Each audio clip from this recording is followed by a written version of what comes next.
Hey everyone, it's Scott at Scott Trades on X with StockMarketMentor.com and your chart of the day. Want to take a look at a stock that is showing a lot of relative strength in this market. As you know, we had SPY closing pretty weak under the 50-day moving average. We had the QQQ closing pretty weak at the low of the day, though it is still above the 50-day moving average.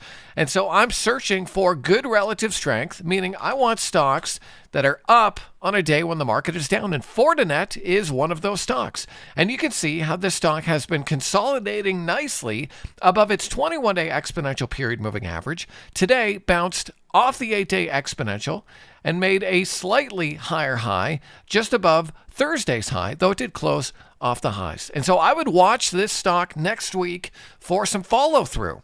I think you want to have an alert on Fortinet in and around 152.70 and look for some momentum to see if this stock can continue its all-time high run.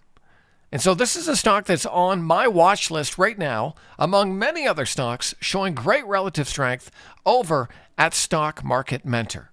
So I hope that video is helpful. If you want to see my full watch list, click that link, StockMarketMentor.com, and hopefully I'll see you on the other side.